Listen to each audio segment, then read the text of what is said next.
Harpod Sports, the Bar, podcast media, audio, and radio network. What do we have in store for you on this edition of the program? We play the Hall of Fame game with three guys and Jimmy Leland, three players and Jimmy Leland going into the Hall of Fame this past weekend. We had Adrian Beltre, we had Joe Mauer, and Todd Helton. We take a look at the guys playing right now. We take a look at the guys right now that are currently active that are going to be in. I've got four. Four guys that are currently active still that I think are slam dunk, no questions asked, first ballot. Then I've got four guys that are on the cusp, and then four guys waiting in the wings that they just need more longevity, a couple more years than they should be in, and a couple question marks as their careers start to wind down. So we're going to play the Hall of Fame game. Also, the bigger 12. Over the course of the last week, I heard all sorts of rumors. The SEC basically comes out, Greg Sankey, and says, you know what? We're happy where we are. Sorry, Florida State, Clemson, not going to happen. So now the Big 12 has a decision to make. What do? Do they add? Do they go bigger? They're sitting at 18 right now. Do they go any bigger? Do they really want? Does it make sense for them to add Florida State? Does it make sense for them to add Clemson? Or there's other schools in the ACC that make more sense if the Big 12 wants to expand? Look at that as well. And also, another year in the books. We do have a multiple major winner in 2024 in golf, in Xander Schauffele, but there are a couple other things that took place over the weekend that golf seems to be walking step in step with. So we'll dive into that as well. Again, Harp on Sports, the Bar, podcast media, audio, radio network. Follow, share, like, subscribe at Harp on Sports Twitter, at Harp on Sports Instagram, Harp on Sports Facebook page, Harp on Sports, the auditory route, Buzzsprout, Spotify, Apple Podcast under the Bar, Harp on Sports YouTube channel, the Bar, and of course, harponsports.com. Okay, look, the Hall of Fame baseball, Beltre. Probably one of the best 5 third basemen in the last 30 years. Probably one of the best 3 third basemen in the last 30 years. And Todd Helton, fine. Took him about 8 years to get in, fine. Jimmy Leland, sure, why not? Joe Mauer, you look at what he did as a catcher.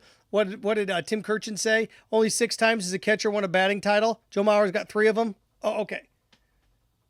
So I look at that, and there's guys that we're going to be able to debate and discuss coming up over the course of the next few seasons here. The guys that are going to be right on the cusp, people that are making major strides as they start to close this gap a little bit. I think in the next few years, Andrew Jones. In the next few, did you see Carlos Beltran get in? Billy Wagner we saw last year. You know, what do we see in the next? Who's next? Who's on the cusp of being next? But I don't want to do that. I'm going to look at guys that are currently playing right now that I said they're in. Or, ooh, boy, interesting. I've broken these guys down into 3 tiers. The first of which that are in, I don't think there's any doubt about it. You got the Holy Trinity on the mound. Scherzer, Verlander, Kershaw, in. And as a hitter, Mike Trout. I think those are your 4 guys that are in, without a doubt, that are active right now today. Verlander, Kershaw, Scherzer, and Mike Trout are in. Then I've got a tier that I think, boy, we are very, very close. That probably within 2 years, they join those 4. And the people that I have in that next tier that probably within 2 years, they join those next 4 are Bryce Harper. I think he's very close. Very close. Harper's 1. Check. I think the other one, I think you got 2 on the same team. I think you got Mookie Betts and you got Freddie Freeman. I think Freddie Freeman and Mookie Betts, along with Bryce Harper, are that close. And then there's another guy in there too that I don't know what the consensus is going to be overall, and that's Jose Altuve. At the end of this year, Jose Altuve is going to be close to 2,250 hits. And he's going to be about 300 or 240 home runs, 235 home runs. So you're talking, historical numbers for second baseman here already. He's 34, so that's why Freeman, I don't know if we're quite there yet, but you're probably, when we have this discussion in 2026, If Freeman stays healthy, Altuve stays healthy, Betts stays healthy, Bryce Harper stays healthy, all four of those guys are going to join that rank of they're in. They're in. And then I've got other guys in there that I'm like, I don't know where we are with these guys. Paul Goldschmidt, this is the next tier. Paul Goldschmidt, Andrew McCutchen, Manny Machado. I think that's that next tier where it's like, okay, you've got some work to do. Now, the difference is here, McCutchen's, 36, 37? He's 37. Goldschmidt's up there as well, although he's going to get his 2,000th hit this week. Machado, probably with 3 more years, just what he's doing right now, if you can just start to accumulate stats. And that's what you need to do, right? You have your career, once you get to the age of 35. And once you hit 35, 36, what do you want? You want 150 hits, 20, 25 home runs a year, and then you start to stockpile those statistics. And then if you make it to 40, 41, then once you get above 3,000 hits and 400 home runs, you're pretty much in. You're pretty much in. And that's where these guys, Goldschmidt, Freddie Freeman. I don't know if Altuve is going to get to 400 home runs. Probably not, but he gets to 32, 3,300 hits. That's interesting is the pitchers start to have a question mark here.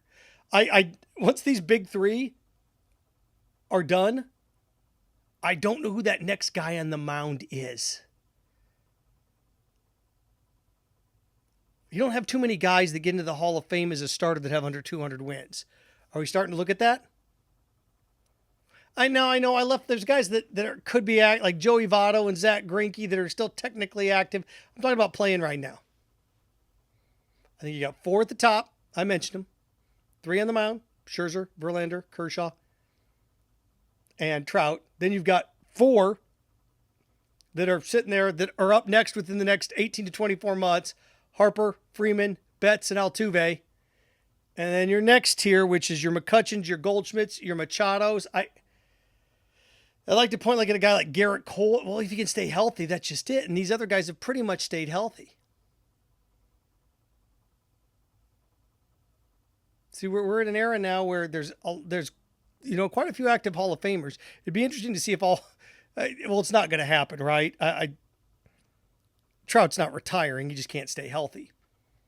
But all 3 of these pitchers are going to start to go in. But baseball, you get 3 guys in this year. It's kind of an interesting year where you send 3 guys. Baseball, 1, 2. Next year, you're probably going to get a couple more. And, you've got a nice little log jam there that these guys keep working their way up the ladder. But to me, baseball is one of those. Football always puts 6 in. Baseball doesn't have a check mark of how many they have to put in. Basketball, the criteria for basketball is so much different than it is for baseball. Football, baseball is still the hardest. But there's where we sit. So, I mentioned Votto and Greinke. Greinke's probably these guys that are retired kind of right now, but those guys, Greinke would be a slam dunk Hall of Fame first ballot? No, he wouldn't be. He just wouldn't. Would Votto? No. So this is going to be interesting to see where this goes. And there's other guys out there too that are having, that have had good solid careers. I don't know what what does a Kimbrel look like? What does a Kenley Jansen like? Closers are weird when it comes to this. I don't know if Kimbrel's in yet. I don't know if Jensen's in yet. Maybe you could put them there with the McCutchens and the Goldschmidts and the Machados, where, 2 more years of Kenley Jansen having 30 saves and 2 more years of Kimbrel having 30, 35 saves. Then all of a sudden you're talking about Rivera, Trevor Hoffman, and then Kimbrel and Jensen, and then top 4 closers of all time. Then I think it becomes mathematic, right? We'll see. So there's the Hall of Fame game. All right, from that to this. Bigger 12. The Big 12, it's funny because you start to look at, now that we've had SEC Media Days, you start to look at the standings that are coming up because the first college football game is, 6 weeks away? Yeah, it's actually 5. Well, geez. Do the math on this. It's a month away from Saturday, this upcoming Saturday. It's crazy. It's insane. Florida State, Georgia Tech, it's a month from Saturday. But I was sitting here and, expansion, the way that this has just blown up the last few years and where we're going in college football, that Greg Sankey was asked about expanding the conference, and Florida State and Clemson are open for business, but nobody really wants them. If they wanted them, they'd get them. If the Big Ten really wanted them, they'd take them. If the SEC really wanted them, they'd take them. So the Big 12's the fit if you're Florida State or Clemson. It is. But if you're the Big 12, do you want them? The Big 12 becoming the bigger 12? Well, they've got room for what? A couple more if they want to add them? Okay. Who do you want to add? Because the Big 12 just grabbed what? Arizona, Arizona State, Colorado, and Utah. So they just grabbed, right? All right, what do you want to do next? For the Big 12. You've got a team in Florida at UCF. You don't have a team in South Carolina, but you've got Duke in North Carolina. The ACC. Would you rather have Clemson or Duke? Would you rather Clemson or North Carolina? You're the Big 12. You also, you do have your pedigree in basketball, right? With Texas Tech. Your pedigree in basketball if you're the Big 12 a little bit with West Virginia, Kansas. That make a difference? Arizona now? See, people forget that Arizona's now in the Big 12. Arizona's one of the top 10 programs in college college basketball. They're blue blood, aren't they? Or on the cusp of a blue blood. They're one of those teams. So the Big 12, basketball-wise, I know it's all about football. I get it. But Florida State and Clemson, do they do that much for you? And I'm looking around, and I've said this forever, the Big 12. If I'm the Big 12, I'd much rather get my hands on Miami than Florida State. Miami gets me one of the top 10 media markets in the country. It does. Now, Miami to the Big 10 makes more sense than Florida State to the Big 10 just because of the academics. Big 12, the academics aren't as high, or high as a priority. But if you're the Big 12, you're looking Florida State, Clemson. Okay, it can give us a couple of names. It gives us, good football programs. All right.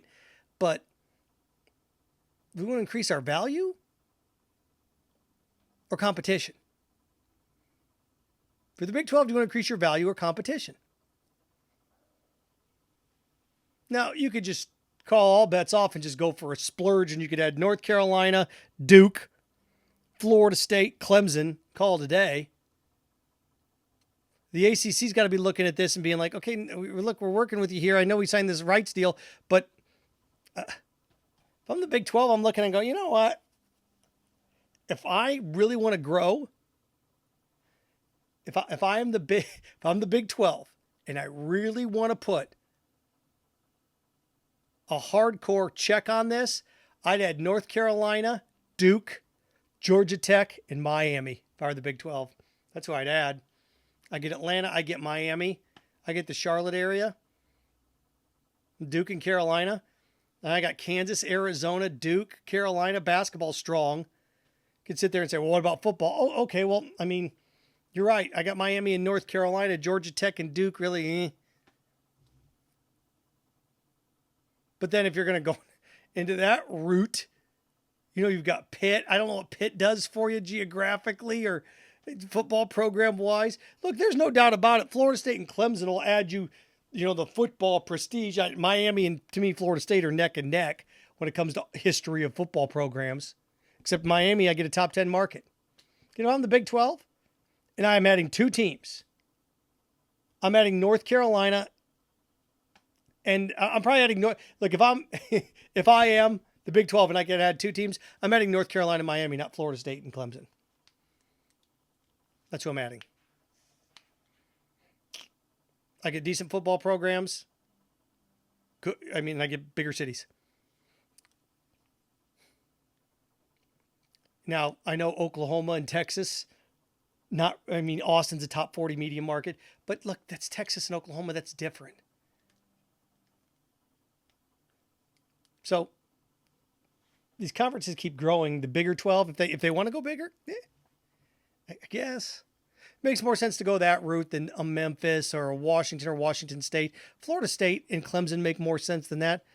But again, if I'm going to raid the Big 12, I'm going to make it worth my while. And look, this conference, that if they want to add two more teams that are ripe there for the picking, if they want to go, I got news for you. If The Big Ten comes calling in the ACC. They're going to take one of the North Carolina schools. They're going to take Georgia Tech, or they're going to take Miami. The Big Ten's not adding Florida State or Clemson. They're just not. They're not. And neither should the SEC. If this ever pops up, if you're the SEC, I'd much rather have Miami, and I would. I'd much rather have Miami than Florida State. They do for me. They do more for me. They do academically and visually. They do more for me. Body-wise, city-wise. They just do. Want to end with this. Ooh. Golf's over. I mean, the President's Cup, yeah. Without the Ryder Cup, once the Open Championship ends, to me, the season it's over. And looking back on it, what type of year was it? Look, you look back over the last 16 majors, now we've got a multiple winner in there. Xander Schauffele was able to pick up 2 majors this year. So we're not 16 out, 16 different winners the last 16 tournaments. With Scotty Scheffler and what he's done, I get it. He's right in there as well. So to me, anytime you can have somebody win multiple tournaments in a year, it's great. But that has to build some momentum, and it just hasn't built momentum. The sport nibbles along where they've got a couple guys that have 3 or 4 majors, but nobody that's got the elite, 12, 13. And we've talked about this almost after every tournament, whether it's Brooks Koepka. DeChambeau winning the U.S. Open was nice because it opened some eyes like, oh, okay, well, he's got a couple majors now. But you thought it was going to be Koepka, then we thought it was going to be, we go up and down the list. Thought it was going to be McIlroy, then we thought it was going to be Spieth, then we thought it was going to be Koepka, and now Scheffler wins the Masters. It's going to be Scotty Scheffler, and then he goes on to not win another one. I know it's hard to win multiple majors, but this sport is driven by single individual personalities. They're just not there. Bunch of nice, good players, good, sturdy cars. You have to look at individuals. Sports work their best when you got Lamborghinis. Patrick Mahomes is a Lamborghini. Tiger Woods is a Lamborghini. I need that. You need that type of guy. LeBron, Lamborghini. Golf, it's got a nice Corvettes. Fantastic cars. They don't have a Lamborghini. They just don't. I mean, I'm looking around at other sports. Think about what just took place this weekend. Brickyard, Indy. They got tarps on seats in Indianapolis for a race. Tarps. Nobody's sitting. Tarps in Indianapolis at a NASCAR race. Oh boy. I remember when they launched the Brickyard. I think it just started high school when that launched, or junior high. Boy, it was monstrous. It's an afterthought. No big names, no big stars in that sport anymore. There just aren't. It quit for whatever reason. It stopped building around its personalities and it lost its zip. Tour de France. Tour de France is over. Do you know who won? Can you tell me any of the last 10 winners? Nope. Now, before Lance Armstrong, there was Greg LeMond. Floyd Landis won one, but then he got DQ'd for cheating. Cycling was a big deal. Last week, Wimbledon ended. You had the Joker in the finals. Alcaraz, I like the young zip in there, but the Americans aren't really involved anymore. It's a sport that's internationally still okay, but here in America, just falling off. Think about where we were 20 years ago in these sports. I want you to think about this. 2004, Lance Armstrong wins the Tour de France. 2004. What do we have? I mean, Rafael Nadal and Roger Federer had entered the chat as your 2 big guys in tennis, but Pete Sampras was just wrapping up his reign. And Andre Agassi was still... So you still had some legit male tennis players. Serena and Venus were right there. NASCAR. Pick somebody. Jeff Gordon. Dale Earnhardt Jr., Tony Stewart, Jimmy Johnson. And I look at golf 20 years ago, you had Tiger Woods, Phil Mickelson, Ernie Els. Think about this. I'm watching golf, and I'm watching all these events take place. The fact that you had the Open, the Brickyard, the Tour de France, and last week you had Wimbledon, and I'm looking around going, golf? Look, you can't force people to win. I get it. But you need stars, and you need big names at the top, and golf's got likable guys, nice guys, but guys that don't make you stop what you're doing to watch. They don't. So, golf, look around. Look what the Brickyard's become. Look what the Tour de France has become. Look what Wimbledon's become. Gotta get some names up there. Rory not making the cut. Tiger not making the cut. Phil not really around. Spieth, Again, great for Xander Schauffele. But golf needs somebody to win like 3 of the next 8 majors and be in contention for 2 or 3 of the other 8. If I tell you right now, if golf can have somebody, whoever it is, win 3 of the next, you talk about it being an American, it could be Rory. It doesn't have to be an American as long as it's somebody that is interesting. You just don't have that. Harp On Sports, the bar, podcast, media, audio, radio network. Follow, share, like, subscribe at Harp On Sports Twitter, at Harp On Sports Instagram, Harp On Sports, the auditory route, Buzzsprout, Spotify, Apple Podcast, Harp On Sports, the Facebook page, Harp On Sports, the YouTube channel, of course, harponsports.com. Next podcast, we're going to start looking ahead a little bit to the Major League Baseball trade line, look at the Olympics as well. Remember, stay clean, stay focused, stay strong. Frankenstein, have fun with your friends.